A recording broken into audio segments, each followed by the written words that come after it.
बिस्मिल्लाहिर्रहमानिर्रहीम, अस्सलाम वालेकुम। टॉक इट 7 के साथ मैं हूँ एतजाज़ नकी और मेरे साथ मौजूद हैं सज्जाद तरीन साहब। दुआगो हैं कि अल्लाह ताला मोहम्मद वाले मोहम्मद अलैहिस्सलाम के सदक़े में तमाम आलम इंसानियत को कोरोना की मुज़ीब वबा से निजात अता फरमाए। नाज़रीन, आज के प्रोग्राम में हम जिक्र करेंगे कि आज काबीना की मीटिंग हुई है और उसमें कुछ फ़ैसले हुए हैं और कुछ फ़ैसले नहीं हो सके। उस हवाले से जिक्र करेंगे कि जो फ़ैसले नहीं हो सके उन्हें मौखर किया गया है, बिलखसूस के इलेक्ट्रिक का मामला। इसके साथ साथ आज असम्बली का इजलास भी था जिसमें उमर अयूब साहब भी बोले हैं, मुराद सईद साहब ने भी गुफ्तगू की है, खुर्रम दस्तगीर साहब पाकिस्तान मुस्लिम लीग नून के रहनुमा, उन्होंने भी बात की। इस पर भी इन डिटेल हम डिस्कशन करेंगे। इसके साथ साथ हम बात करेंगे कि आज अफ़गान ट्रांजिट ट्रेड के हवाले से गुज़िश्ता रोज़ जो खोल दिया गया है ये रूट, जो कि अफ़गानिस्तान की जो एक्सपोर्ट है टुवर्ड्स इंडिया, उस हवाले से हम बात करेंगे। और इसके साथ साथ दीगर अहम मामलात जिसमें आवाम का ताल्लुक है, महंगाई और बेरोज़गारी के मामलात हैं, उसकी भी बात करेंगे। सज्जाद तरीन साहब, सबसे पहले तो आज विफाकी काबीना का इजलास हुआ और तवक्को थी कि कुछ अहम फैसले सामने आएंगे, बिलखसूस के इलेक्ट्रिक के मामलात को सामने लाया जाएगा। दो तीन चीज़ें हैं जो कि हुई, LNG गैस के भी मामलात हैं, उनको भी हम डिस्कस करेंगे। लेकिन आपके इल्म में है कि के इलेक्ट्रिक का मामला काफ़ी दिनों से चल रहा है, जिस पे MQM भी सरापा एहतजाज है, खुद PTI के वर्कर्स ने भी अपनी हुकूमत के खिलाफ एहतजाज किया है। देखिए जी, मैं अर्ज़ करूँ नकी साहब, इस वक्त कराची में 12 से 18 घंटे लोड शेडिंग हो रही है।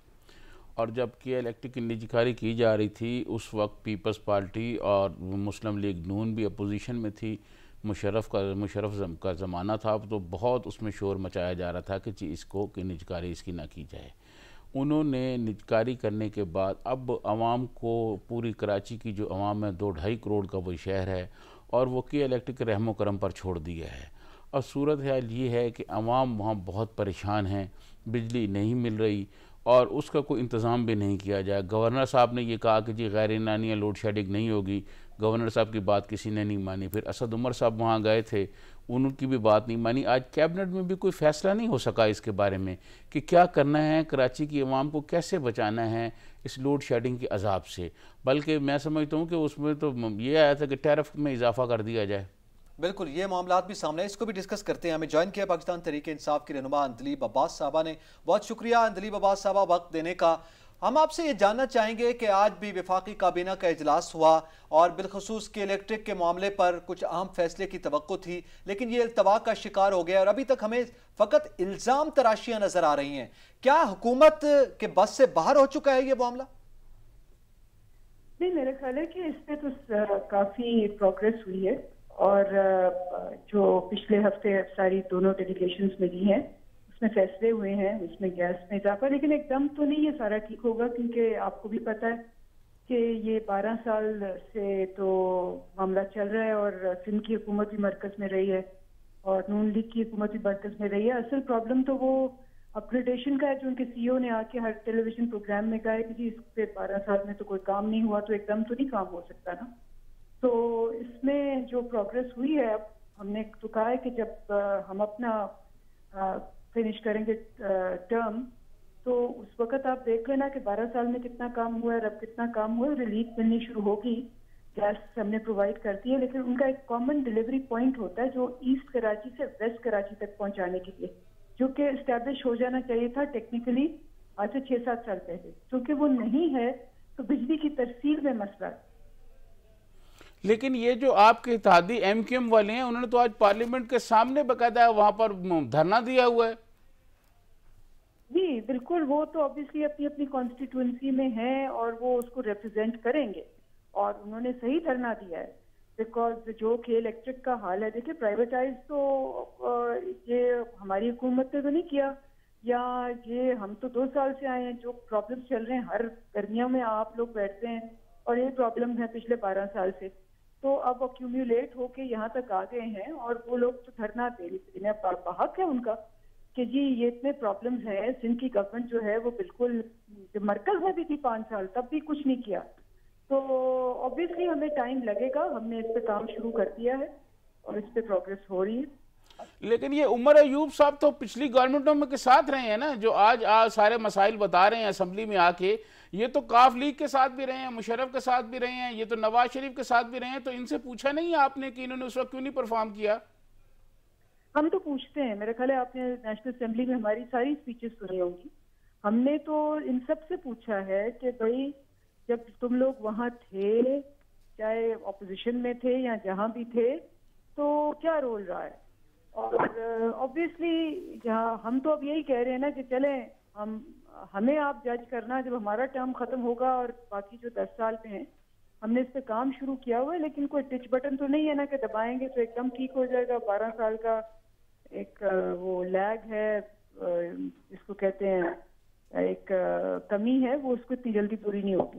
तो ये कब तक जो है कराची की आवाम की जो लोड शेडिंग से अजाब से जान कब तक छूट जाएगी, को आप बता सकती हैं टाइम को? 15 दिन, हफ्ता, कुछ 10 दिन? नहीं, मेरा ख्याल है मैं वो काम नहीं करूंगी कि 15 दिन 10 दिन, क्योंकि इतना पुराना काम है। फिर आपको पता है कराची में जो बिजली चोरी है वो भी बहुत जोर शोर से है और हर लेवल पे है। तो वो के इलेक्ट्रिक भी बजा कहती है कि जी जहाँ बिजली चोरी हो रही है, कुंडे लगे हुए हैं, वो कुंडे काटने में और सारा कुछ करने में वक्त लगेगा। और जो कुंडे काटते हैं उन लोगों के, तो वो भी खुश नहीं होते। तो ये एक इनबिल्ट प्रॉब्लम है। और वो कराची इलेक्ट्रिक की भी कुछ चीजें ठीक हैं, वो भी कहते हैं कि जी चोरी किस तरह अलाउ करें, तो उसमें भी टाइम लगेगा।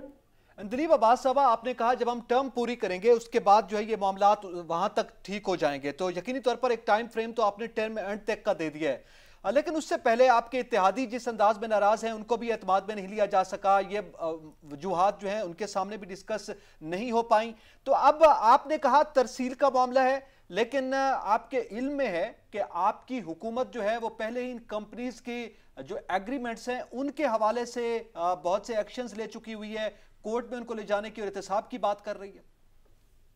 जी, ये तो सारा मामला साथ चलेगा ना। ये तो देखें, दिस इज समथिंग विच जो कि जी दिलीप साहब। हाँ जी, ये तो मामला जो है ये इसी तरह चलेगा ना। ये साथ साथ ये तो नहीं होगा कि हम कहेंगे कि जी एक काम कर लें फिर दूसरा काम करेंगे। अंदलीप साहबा, आपके जो इत्तेहादी हैं MQM वाले, वो ये कह रहे हैं कि ये जो मुआहदा हुआ है के इलेक्ट्रिक के साथ, इसमें ये बात शामिल है कि कोई आदमी वहां पे अपना सोलर प्लांट अलहदा नहीं लगा सकता। क्या ये दुरुस्त है बात?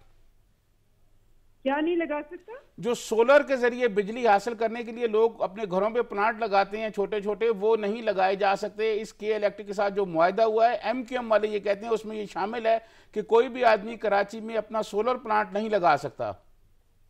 मेरे इल्म में ऐसी कोई बात नहीं है, मुझे नहीं पता। अच्छा दिलीप साहब, ये बताइएगा, आज चूंकि उमर अयूब साहब का आपने हवाला दिया है, आज वो ये जिक्र करते रहे कि गुज़िश्ता हुकूमतों ने कर्ज लिए और जो पैसे लिए उन्होंने फिगर्स कोट किए कि पहले जब पीपल्स पार्टी की हुकूमत आई तो 7,000 अरब रुपए था, उसके बाद वो बढ़ गया, उस दूसरा फिगर 14,000 अरब तक पहुंच गया। खुर्रम दस्तगीर साहब ने भी आज पॉइंट्स उठाए कि आपने 23 माह में 10,277.1 अरब रुपए का जो कर्ज लिया वो कहां गया। उस सवाल क्या वसाइल की जब कमी की आप बात करते हैं तो वो पैसे कहां लगे हैं, वो कोई मंसूबा सामने नहीं आया, इसका जवाब आपके पास क्या है? जब खुर्रम दस्तगीर खान साहब ने जो एक्सपोर्ट्स की कॉमर्स मिनिस्टर थे, उन्होंने अपने हाथ से एक्सपोर्ट्स 25 से 20 कर दी, ठीक है ना, गिरा दी, और हमारा जो करंट अकाउंट डेफिसिट है वो 20 अरब डॉलर हो गया और ये छोड़ के चले गए। तो वो हमने इनका कर्जा अदा करना है, जितनी बड़ी डेफिसिट है उतना बड़ा हमने अदा करना है। हमारे पास कौन से वसाइल से जब आए थे तो हमने अपने ममालिक जो फ्रेंडली मुल्क थे उनसे मांगा और कर्जा मांग के इनके कर्जे वापस किए। आते तो हमारे पास कोई वसाइल नहीं थे, एक बैंकरप्ट गवर्नमेंट छोड़ के गए थे। बहुत शुक्रिया दिलीप अब्बास साहब, आपने अपना कीमती वक्त दिया और हमसे गुफ्तगू की। सज्जाद तरीन साहब, अब जाहिर है PTI के जैसे हम हमेशा बात करते हैं, आपके इल्म में है वो कुछ और वजूहात बयान करते हैं, असम्बली में कुछ और वजूहात बयान की जा रही होती हैं, इनके जो वजीर हैं वो कुछ और बात कर रहे हैं। उमर अयूब साहब ने तो कर्जों की कहानी छेड़ दी, उन्होंने तो ये नहीं कहा कि तरसील का मामला है, वो तो माजी के मुआहदों का जिक्र करते रहे जिसका जवाब मेरे ख्याल में अभी नहीं था, PTI के किसी भी रुकन के पास नहीं है। देखिए, मैं आपको अर्ज़ करूं कि अंदलीप अब्बास साहबा तो आई हैं, यहाँ आके उन्होंने अपना पॉइंट ऑफ व्यू दिया, ये बहुत अच्छी बात है।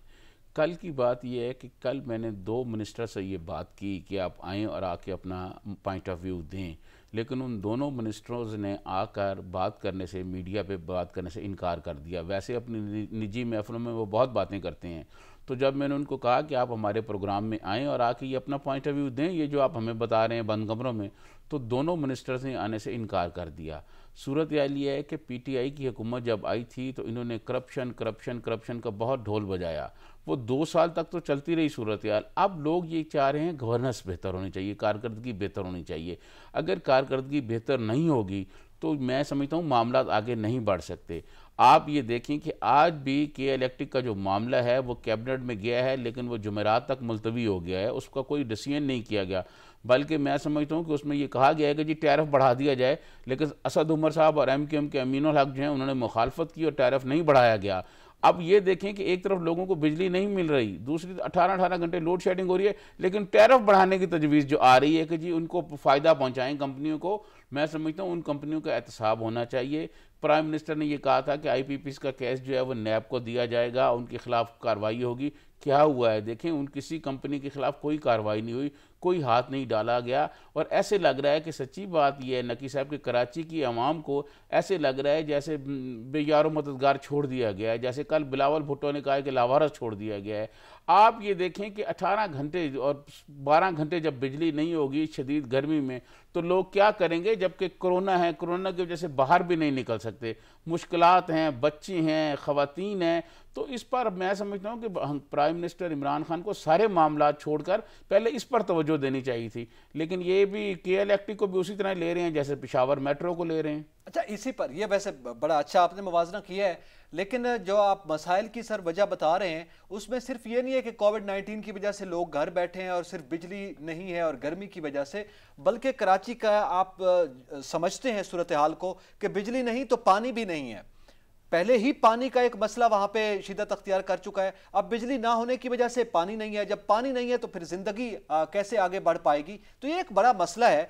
अब ये जो बात की जाती है कि जनाब के इलेक्ट्रिक का गुज़िश्ता के मुआहदे थे और 12 साल का ये मामला था, मुझे सर इस चीज़ का जवाब अभी किसी भी पीटीआई के रुकन की जानिब से नहीं सामने आ रहा, कोई वजीर इसका जवाब नहीं दे रहा कि जो 12 साल का पहले गन था वो आप जानते हैं कि अगर कोई गलत था, वहां पे काम नहीं हो रहा था, वहां पे मामलात खराब थे, तो आपने ये वादे किए थे कि हम आके फौरन ठीक कर देंगे। 23 माह बाद भी कोई पॉलिसी सामने नहीं आ पाई अभी तक कि कैसे ठीक किया जाएगा, उसको सिर्फ एहतसाब की बात की जाती है। तो ये सवालात जो अभी तक मौजूद हैं, और हालत यह है कि आज विफाकी काबीना में भी फैसला नहीं हो सका है, यानी समझ में नहीं आ रहा कि कहां से हाथ डाला जाए और कैसे इस मामले को आखिर तक पहुंचाया जाए, क्या पॉलिसी मुरतब की जाए। उसको भी जुमेरात तक मुलतवी कर दिया गया। अब देखा जाएगा कि जुमेरात को क्या होगा। मजीद गुफ्तगू करते हैं एक ब्रेक के बाद, हमारे साथ रहिएगा।